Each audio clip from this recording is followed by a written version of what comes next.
주목은 놀람과 분노 그리고 의혹에 휩싸여 더듬거렸다. 이자가 어떻게 알아냈지? 내가 신발 속에 감추는 것을 목격하기라도 했단 말인가? 사실 석청이 몸수색을 하겠다고 말하자 주목은 자기도 모르게 왼쪽 가죽신을 힐끔 바라보았던 것이다. 물론 즉시 먼 곳을 쳐다보았지만 석청은 눈치를 채고 그 물건이 그의 왼쪽 가죽신 안에 있을 것이라고 추측했고 과연 단번에 찾아냈던 것이다. 석청은 생각했다. 방금 그의 부하는 오도통의 호떡 가게를 수색했다고 했다. 그러나 이 물건이 이자의 몸에서 나왔으니 그렇다면 부하들을 속이고 혼자 독차지하려고 했을 것이다. 그는 왼손의 세 손가락으로 조그만 보따리를 몇 번 만져보다 그만 안색이 변하고 말았다. 주목은 다급해서 어쩔 줄 모르고 소리를 질러 구원을 청해야 할지 말아야 할지 머뭇거렸다. 석청이 말했다. 당신은 안채주를 배반했소. 내가 그 사실을 공개하여 10손가락이 잘리는 형벌을 받게 해줄까요? 이 말에 주목은 떨리는 목소리로 말했다. 석장주, 당신은 어떻게 그 사실을 아셨소? 석청이 말했다. 알기는 쉽소. 그는 잡았던 두 손을 놓아주며 말했다. 앙금도가 얼마나 총명한지 당신도 알 것이오. 당신은 나조차 속이지 못하면서 어떻게 그를 속일 수 있겠소? 이때 발자국 소리가 들려왔다. 누군가 숲 밖에 도착한 모양이었다. 곧 걸걸한 웃음소리가 들려왔다.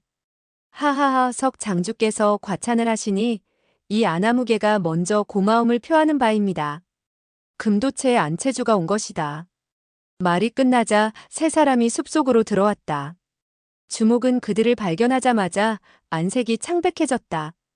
이 세 명은 금도체의 대체주 안봉일과 둘째 체주 풍진무, 셋째 체주 원징도인이었다. 주목이 명을 받고 오도통을 잡으러 가자 안채주는 사람을 보내 그를 도우라는 말을 하지 않았는데 여기서 몸소 갑자기 나타난 것이다. 주목은 자기 혼자 이 물건을 독식하려던 의도가 물거품이 되고 그야말로 패가망신을 당할 처지에 빠지고 목숨마저 보존하기 힘들어지자 다급해서 재빨리 입을 열었다. 두목님, 그 물건을 그에게 빼앗기고 말았습니다. 안봉일은 석청에게 공수의 예를 표하고 말했다. 석장주, 장주의 명성을 이 아나무개는 평소부터 앙모해왔소. 그러나 가까이 할 기회가 없어서 안타까워하던 차에 오늘 이렇게 만나뵙게 되니 영광스럽기 그지없습니다.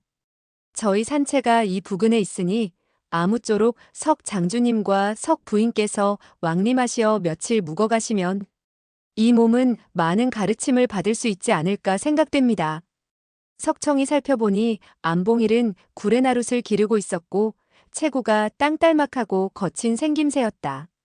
그러나 말투가 매우 예의 바르고 자기가 빼앗은 물건에 대해서는 한마디도 언급하지 않고 금도체로 가서 며칠 묵어달라고 초청까지 하는 것을 보자 새삼스럽게 그를 다시 평가하지 않을 수 없었다.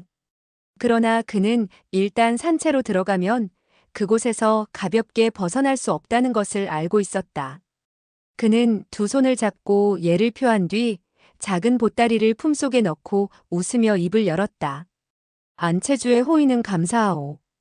그 말이 채 끝나기도 전에 푸른빛이 번쩍이면서 어느새 원징도인이 검을 뽑아들고 검날로 석청의 손목을 겨누며 호통을 질렀다.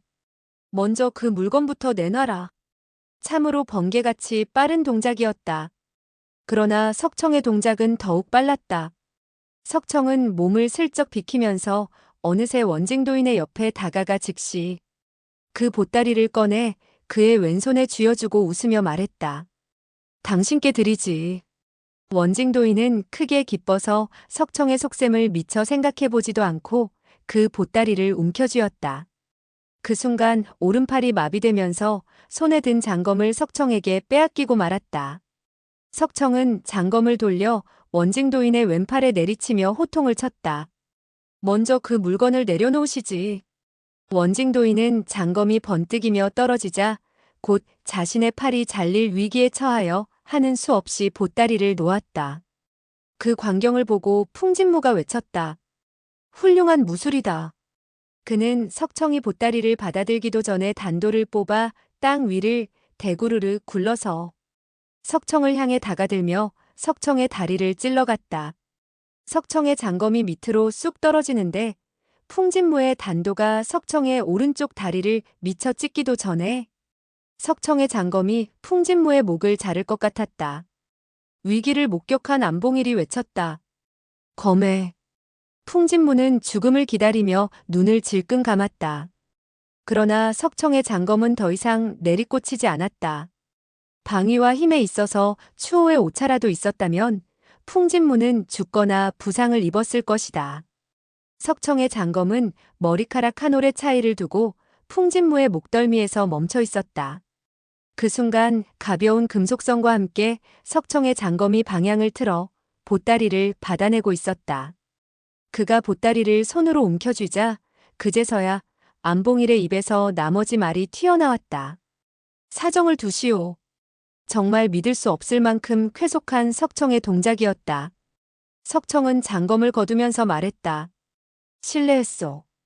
그는 뒤로 두 걸음 물러섰다. 그제서야 풍진무는 벌떡 일어났다. 칼끝을 돌리고 부끄러워 얼굴을 들지 못했다. 안봉일의 등 뒤로 도망치듯 숨으면서 몇 마디 중얼거렸다. 목숨을 살려준 석청에게 고마움을 표하는 것인지 아니면 자신을 욕하는 것인지는 그 자신만이 알고 있으리라. 안봉일은 앞섭에 구리 단추를 풀더니 등 뒤에서 칼을 내렸다. 칼집에서 칼을 쑥 뽑자 마침 해가 막 떠오르고 햇살이 나무의 틈으로 비쳐들어와 금도는 햇빛을 받아 눈부신 금빛 광채를 발했다. 그 칼은 등이 두텁고 칼날이 엷은 보물임을 알 수 있었다. 안봉일은 금도를 세우고 말했다. 석 장주의 무예가 놀랍군요. 정말 탐복했습니다. 이 몸 역시 몇 수 가르침을 받아볼까 합니다. 석청은 웃으면서 말했다. 오늘 고명하신 분들을 상대하게 되니 영광입니다. 그는 번쩍 손을 쳐들고 그 조그만 보따리를 내던졌다. 네 사람이 어리둥절할 때 다시 휙 하는 소리가 들리며 석청의 손에 들려있던 원징도인의 장검이 허공으로 날아갔다. 그 조그만 보따리가 막 나무줄기에 닿으려고 할 때 그 장검은 어느새 그 보따리를 나무줄기에 못 박듯 꽂았다. 칼끝은 주머니의 한쪽 모서리만 꿰뚫었을 뿐이고 그 안의 내용물을 전혀 손상시키지 않았다. 그 신속함과 정확함은 실로 조금 전 원징도인이나 풍진무를 격퇴한 그 순간의 무공의 위세를 훨씬 능가하고 있었다. 그들의 시선이 나무줄기에서 석청에게로 옮겨졌을 때 그들은 석청의 손에 한 자루의 전체가 시커먼 장검이 들려져 있는 것을 보았다. 석청이 입을 열었다. 무검이 금도와 겨루게 되었구려. 그러나 승부를 내는 것으로 그치기로 하고 부상을 입히거나 죽이는 일은 삼가하도록 합시다. 누구라도 승리하면 저 물건을 지니도록 합시다. 안봉일은 석청이 수중에 넣었던 물건을 나무줄기에 못 박고 다시 무공을 겨루어 그 물건의 주인을 가리자는 말을 듣자 석청이 조금도 득을 보려고 하지 않는 마음 씀씀이에 속으로 탐복해 마지 않으며 입을 열었다. 석 장주께서 먼저 손을 쓰시오. 안봉일은 평소에 현 소장의 석청과 민유 부부의 무예에 대해서 익히 소문을 들어서 알고 있었다. 조금 전 원징도인과 풍진무를 격퇴시키는 것을 보고 과연 그 소문이 거짓이 아님을 알고 안봉일은 조금도 소홀히 여기지 못하고 슥 세 번 허공에 칼질을 하여 위세를 돋우었다. 석청은 칼끝을 땅으로 향한 채 꼼짝도 않고 입을 열었다. 공격하시오. 안봉일은 그제야 칼을 휘두르면서 공격해 왔는데 그 초식을 끝까지 펼치기도 전에 칼을 획 뒤집었다. 그는 손을 쓰자마자 평생에 걸쳐 익힌 71호의 벽궤도를 펼쳤다. 벽궤도는 초식 속에 초식이 숨겨져 있었고 변화가 무쌍했다. 석청은 즉시 검을 휘둘러 대응했다. 처음에는 수비만 철저히 했으나 30여 초를 넘기자 갑자기 길게 휘파람을 불며 공세를 펼치기 시작했다. 석청의 공격이 30여 초에 이르자 안봉일은 당황하기 시작했으며 상대방의 검을 어떻게 막아내야 할지 갈피를 잡을 수가 없었다. 그는 놀라서 오로지 자신의 급소만을 방어하기에 급급했다. 두 사람은 서로 70여 초의 공격과 방어를 했지만 칼과 검은 정면으로 맞부딪히지 않았다. 갑자기 쨍 하는 소리가 들리며 무검이 금도의 칼등을 타고 미끄러져 내려왔다. 이것은 순류이하라는 수법으로 바로 검으로 칼의 공격을 분쇄하는 흔한 초식이었다. 이때 안봉일이 칼을 조금만 뒤집었다면 석청의 칼끝은 허공을 찌르게 되었을 것이다. 그러나 안봉일이 석청의 검을 밀어내려고 했을 때 검날은 어느새 싸늘한 기운을 뻗쳐내며 쾌속하게 미끄러져 어느새 자신의 식지에 닿는 것이 아닌가. 안봉일은 대경실색하여 속으로 부르짖었다. 나의 네 손가락이 잘리게 됐구나. 그는 칼을 던지고 뒤로 물러서려고 했으나 이미 때는 늦었다. 그는 마음속으로 절망감에 사로잡혀 있는데 석청의 장검이 놀랍게도 우뚝 멈췄다. 석청의 장검은 앞으로 찔러 나오기는커녕 오히려 뒤로 움츠러드는 것이었다. 그제서야 안봉일은 석청이 손에 사정을 둔 것임을 알고 더 이상 칼을 쥐고 있을 염치가 없어서 슬그머니 칼자루를 놓고 말았다. 그러나 그 순간 석청의 장검이 칼 밑으로 돌아가 칼을 위로 받쳐 올려 다시 안봉일의 손아귀에 쥐어주는 것이 아닌가. 석청은 외쳤다. 당신과 나는 막상막하로군요. 승부를 낼 수가 없소. 안봉일은 너무나 감격한 나머지 5손가락에 힘을 주어 덥석 칼자루를 움켜쥐었다. 그는 석청이 승리를 했으나 자신의 체면을 세워준 것임을 알았던 것이다. 이때 석청이 검을 세우고 공손히 예를 표했다. 이것은 벽궤도의 마지막 초식으로 칼을 걷어들이는 남해의 불이라는 것이었다. 이에 안봉일은 놀라 안색이 변했다. 상대방이 남해의 불을 펼친 것은 자신의 절기를 손바닥 들여다보듯이 잘 알고 있음을 의미하는 것이다. 더군다나 그 자신이 71로까지 펼쳤을 때 공교롭게도 자기를 제압한 것을 보면 만약 석청이 처음부터 자기를 제압할 생각이 있었다면 자기는 석청의 10초도 받아내지 못했을 것이라는 생각이 들었다. 안봉일이 몇 마디 고맙다는 말을 하려고 했을 때 석청이 검을 거두고 폭언을 하며 말했다. 이 석가는 안채주라는 친구를 사귀기로 했소. 친구와 더 이상 겨룰 필요를 느끼지 못하오. 언제라도 저희 장원 앞을 지나갈 기회가 있다면 반드시 방문하셔서 며칠 묵어가시기 바랍니다. 안봉일은 고개를 끄덕였다. 마땅히 찾아뵈어야지요. 안봉일은 나무줄기 쪽으로 다가가 원징도인의 검을 뽑고 떨어지는 작은 보따리를 받아들었다. 그는 한 자루의 칼과 한 자루의 칼집을 모두 땅에 꽂고 두 손으로 그 보따리를 받쳐들고 석청의 앞으로 다가가 입을 열었다. 석 장주 가져가십시오. 그는 이 중요한 물건을 얻었다가 잃는 셈이었지만 석청이 자신의 체면을 세워주고 내 손가락을 자르지 않은 은혜를 고맙게 생각하고 있었다. 그러나 석청은 공손히 두 손을 모으고 말했다. 그럼 다음에 만납시다. 말을 마치자 그는 그 자리를 떠나려고 했다. 안봉일은 재빨리 말했다. 석 장주 잠깐만 기다려 주십시오. 저의 체면을 세워주신 은혜를 제가 어찌 잊을 수 있겠습니까? 이 안아무개는 이번에 분명히 크게 패했습니다. 아무쪼록 이 물건을 가져가 주십시오. 그렇지 않으면 이 안아무개를 옳고 그름을 모르는 무례한으로 여기는 것이 됩니다. 석청은 미소를 지었다. 안채주, 오늘의 시합은 승패를 가리지 못했소이다.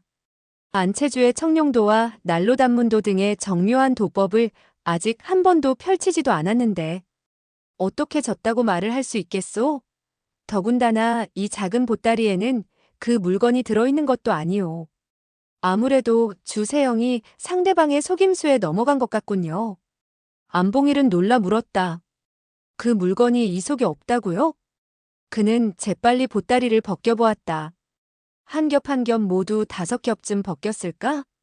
그제서야 최후로 3개의 동전이 나왔다.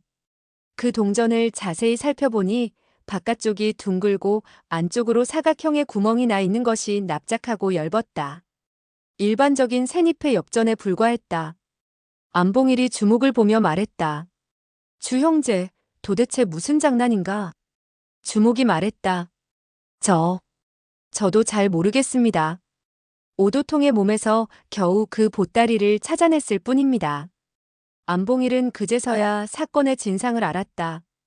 오도통이 그 물건을 매우 은밀한 곳에 숨겼거나 아니면 이미 다른 사람의 손에 넘어갔다고 생각한 것이다. 이렇게 되니 공연히 헛고생을 한 셈이고 오히려 금도체의 위신만 땅에 떨어지고 말았다. 그는 새잎의 엽전을 내동댕이 치며 말했다. 석장주, 제가 어리석다고 비웃지 마시기 바랍니다. 그런데 석장주께서는 어떻게 그 물건이 이 보따리 속에 없다는 사실을 알아내셨는지요? 석청은 조금 전 주목으로부터 주머니를 빼앗자 즉시 손가락으로 눌러보았으며 그때 이미 3개의 둥근 물건이 들어있음을 알 수 있었다. 반드시 동전이라고 확신은 없었으나 손에 넣으려던 물건이 아님을 단정할 수는 있었다. 석청이 웃으면서 말했다. 불초 역시 아무렇게나 추측해보았을 뿐이지요. 우리는 남의 우롱을 당한 셈이니 안채주께서는 너그러이 용서해 주시기 바라오. 그는 풍진무 원징도인 그리고 주목을 향해 포권의 예를 표하고 서둘러 숲을 빠져나갔다. 석청은 모닥불 곁으로 가서 민유에게 말했다. 3회, 이만 갑시다. 두 남녀는 즉시 말 위에 올라 다시 왔던 길을 되돌아서 달려갔다.